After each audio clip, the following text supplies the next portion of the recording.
কাকে বলবেন বলে বলেন, আপনি বলেন। এলাকায় ইদানিং একটু কাপড়ের কাজ হয়েছে, দর্জি সেলাই, ফুল মেশিনের কাজ হচ্ছে না, এলাকায় একটু উঠেছে। আল্লাহ প্রত্যেকের হালাল ব্যবসায় বরকত দান, বলেন না আমিন, যদি বলেন আল্লাহুম্মা আমিন। ব্যবসা সেলাই মাঝে মাঝে এত কাজের চাপ হয়ে যায়, রাতের ভাতটাও খাওয়া হয় না। মা ফোন করে স্ত্রী ফোন করে ডেকে ডেকে হলো না, মা বলেন বা স্ত্রী বলেন ঘুমবার আগে ওই ভাতটা বাসনে বেড়ে একটা ঢাকনা দিয়ে রেখে দেয়, রেখে দিলাম, কাজের ফাঁকে খেয়ে নিও। ওই রয়ে গেল, কাজের চাপে ফজর হয়ে গেল, ভাত খাওয়া হলো না। দুটো পয়সার জন্য সারাটা রাত শুকিয়ে কাজ করেছে। কেন?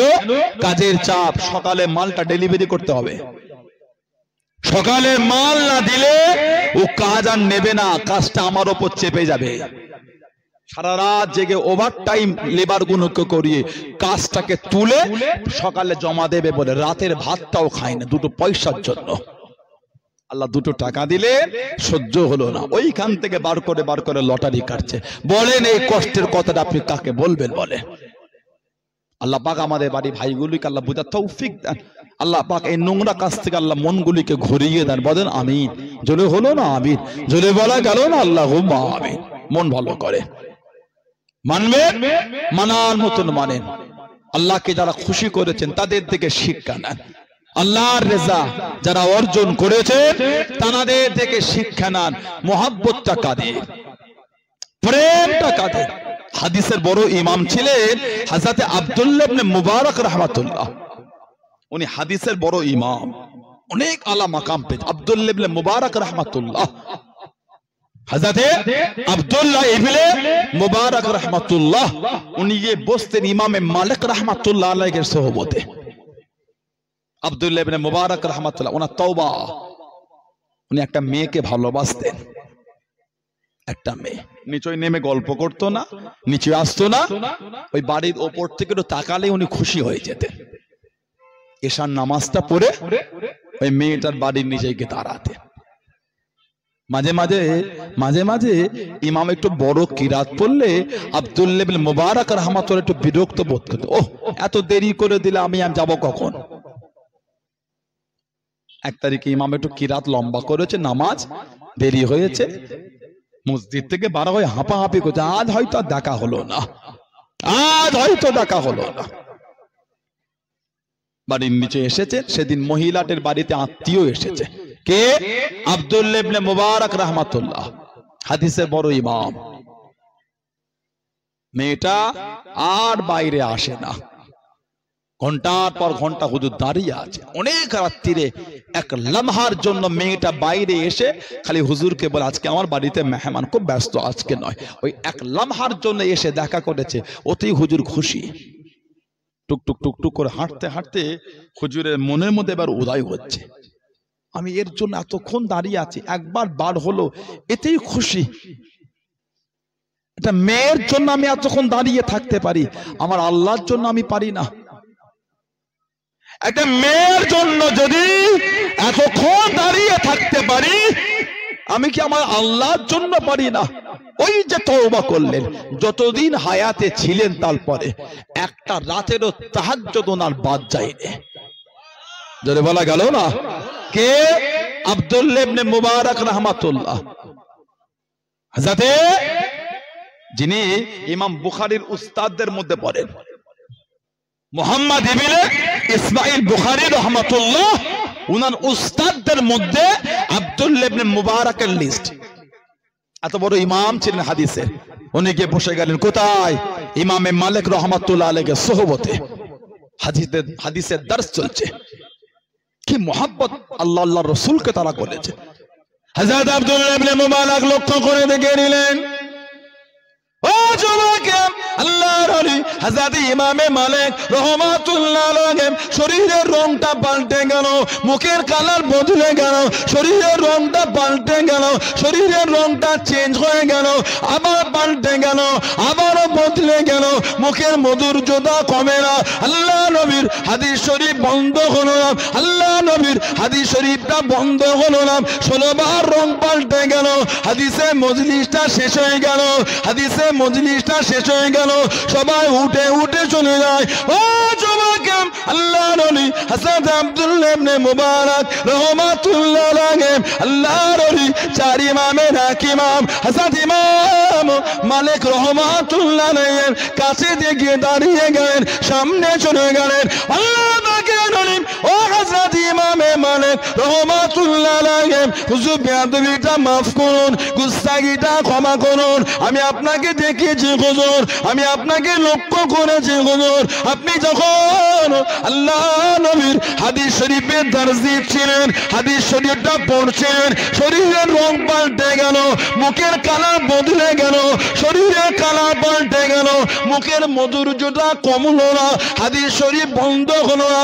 আল্লাহ নবীর হাদিস শরীফ পড়িয়ে যাচ্ছেন, আবার রং পাল্টে গেল, আবার কালার বদলে গেল, হাদিস শরীফ বন্ধ হলো না। হুজুর দেখে মনে হচ্ছিল আপনার বড্ড কষ্ট হয়, আপনার বড্ড কষ্ট হয়। কেন হুজুর কেন? ও জমাকেম আল্লাহর ওলি চার ইমামের এক ইমাম হযরত ইমাম মালিক রাহমাতুল্লাহ আলাইহি হুজুর আমার জানিয়ে দিলেন, হুজুর আমার সরিয়ে দিলেন। ও আব্দুল্লাহ ইবনে মুবারক রাহমাতুল্লাহ আলাইহি আমি যখন আল্লাহ নবীর হাদিস শরীফের দর্শ দিচ্ছিলাম, একটা বিছে আমাকে দংশন করছিল, আমাকে কামড় দিচ্ছিল, এত জ্বালা সহ্য করতে পারি না, শরীরের রংটা পাল্টে গেল, শরীরের কালারটা বদলে গেল, 16 বার বিছে কামড়েছে। আল্লাহ নবীর হাদিস শরীফের দর্শ দিচ্ছিলাম, মধ্যখানে ছেড়ে দিয়ে কতটা বেয়াদবি হয়ে যাবে, কতটা আদবের খেলাফ হয়ে যাবে।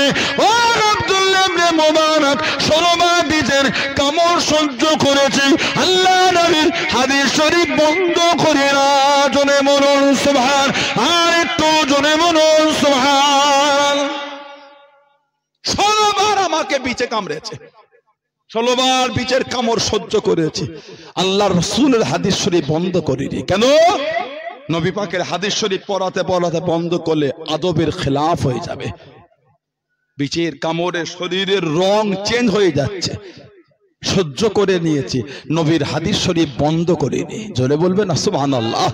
এটা ছিল মানা, এটা ছিল মোহাব্বত, এটা ছিল আদব, এটা ছিল প্রেম, এটা হলো আল্লাহ আল্লাহর রাসূলকে তানাদের মানার ধারা। এটা দাবি করলে হয় না, মানে দাবি সবাই করে। শুক্রবারে মসজিদে গেলে মন ভরে যায়, সবই যদি মুসল্লি হতো, নোংরামিটা এলাকায় বাড়ছে কি করে?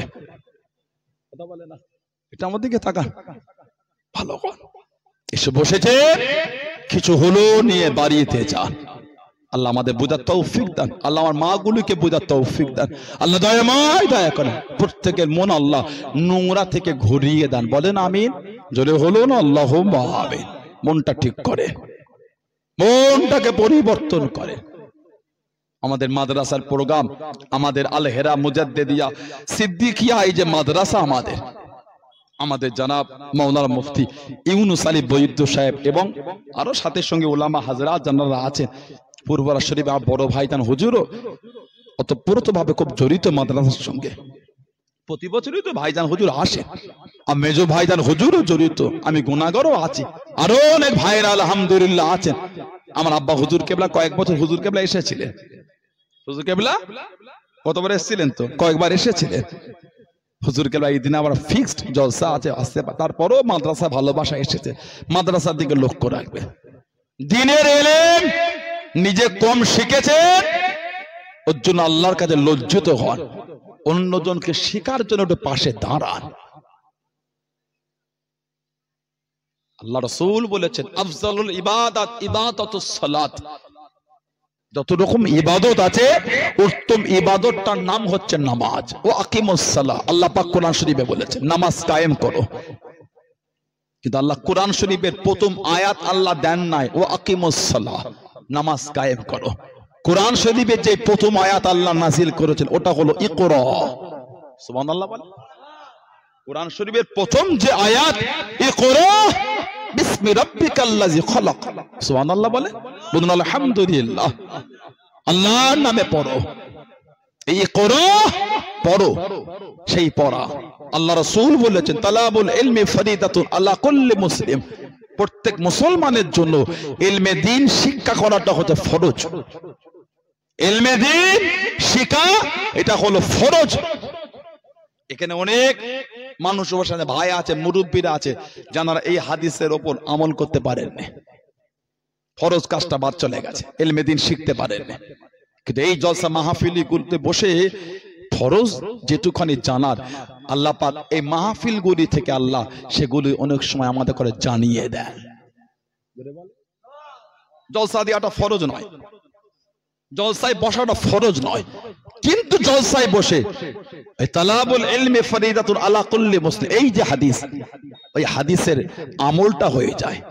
আলেম উলামা, মুফতি মুহাদ্দিস, পীর সাহেব, পীরজাদা হুজুর, মুফতি মুহাদ্দিসদের জবান থেকে যে বয়ানগুলি আল্লাহ বার করিয়ে নেয়, যেটা জানা ফরজ, আল্লাহ আমাদের এই জলসা মাহফিলে বসে ওই ফরজটা আল্লাহ আমাদের জানিয়ে দেন। বললেন না? আবার বলছি জলসা দেওয়াটা ফরজ নয়, জলসা বসাটা ফরজ নয়, কিন্তু জলসায় বসে অনেক সময় ফরজটা আমাদের আদায় হয়ে যায়। ওজন্য জলসায় আসতে হয়, ওজন্য জলসা মাহফিলে বসতে হয়, বিরোধী করতে নাই। এই মাদ্রাসাটার দিকে লক্ষ্য রাখবেন, একটু খেয়াল রাখবেন মাদ্রাসার দিকে।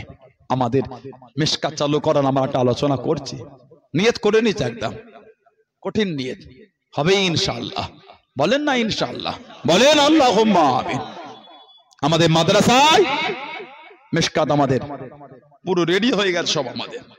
আল্লাহ পাক তৌফিক দেন, আল্লাহ আমাদের চলার পথকে সহজ করে দেয়। বলুন আমিন, বলেন আল্লাহুম্মা আমিন। আমি আর আপনাদের কাছে দীর্ঘ সময় নেব না, আজকে এমনি আসার মতন নয়। আমি সেই অনেকটা দূরে মাহফিল, তারপর আমাদের জানাব মাওলানা মুফতি আমার ইউনুস ভাই ছোয়ানি মাদ্রাসার উস্তাদ আমাদের। আবার তো 11ই ফাল্গুন ছোয়ানি মাদ্রাসায় আল্লাহ কবুল করে দেখা হবে, ঈশার পরে পরে উঠবো। এই তো আমাদের সহসুপারিনটেন্ডেন্ট সাহেব ভাই আমার আছেন, মুস্তাফিজ ভাই, এই তো ভাইজান আমার আছেন, আমাদের মাদ্রাসা সহসুপারিনটেন্ডেন্ট আর সুপারিনটেন্ডেন্ট আমার তাজ মোহাম্মদ সাহেব, সবই তো আমাদের। কথা বলে না আলহামদুলিল্লাহ বলে। এই এলাকাতে আমার আব্বা হুজুরের জান একদম, আলহামদুলিল্লাহ বলবেন না। এই এলাকা আমার আব্বা হুজুরের ভালোবাসার জায়গা। দেবীতলা মাদ্রাসা 11ই চৈত্র দেবীতলা, আর 11ই ফাল্গুন ছোয়ানি।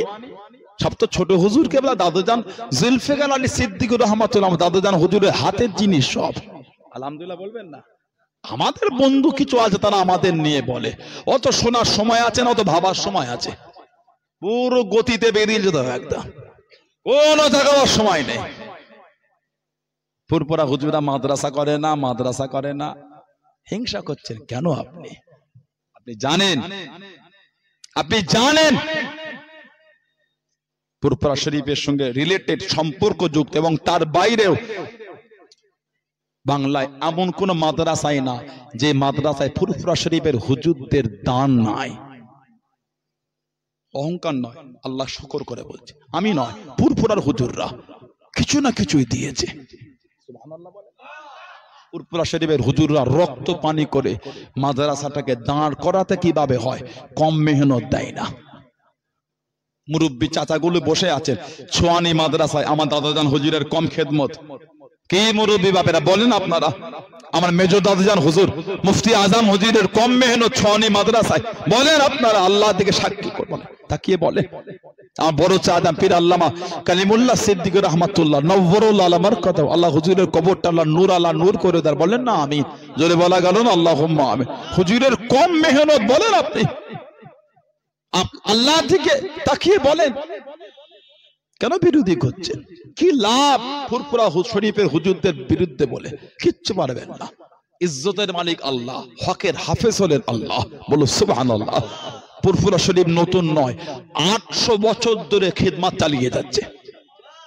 80 বছর নয়, 800 বছর, 800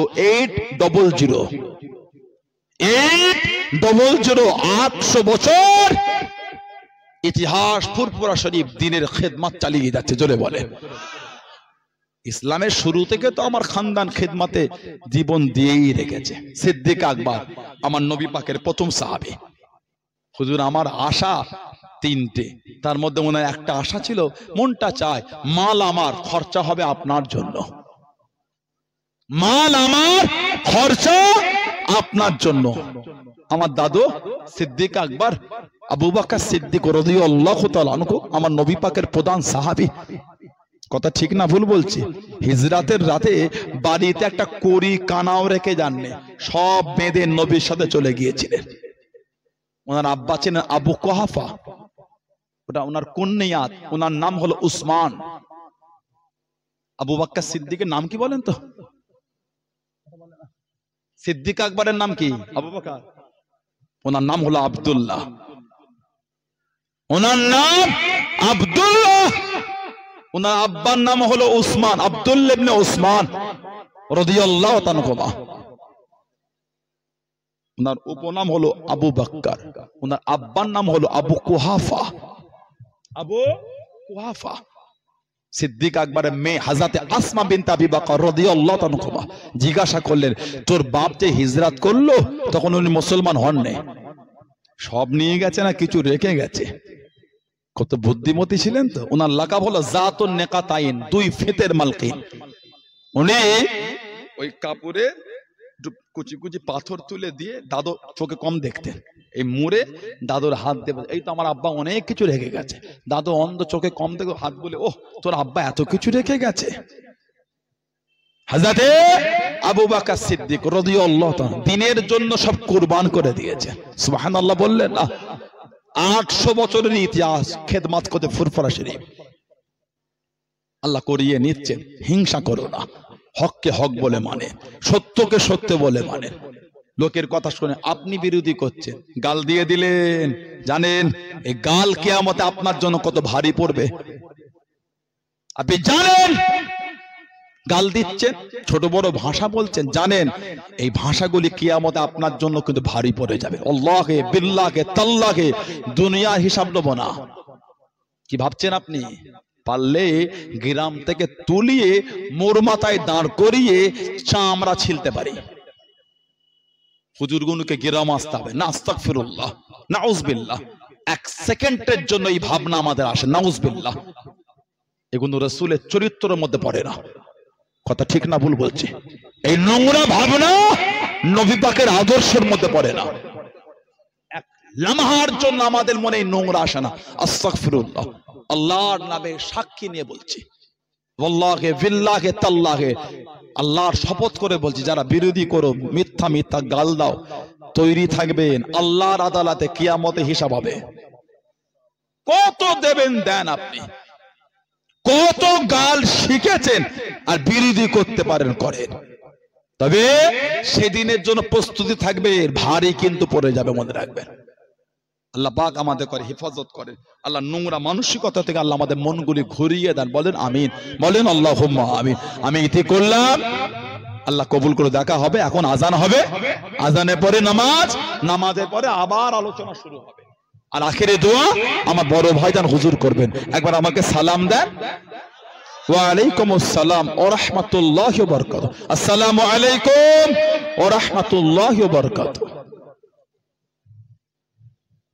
আজান আর নামাজের বাকি আছে। গোলাম রব তুমি আজান দেবে, তাড়াতাড়ি চলে এসো।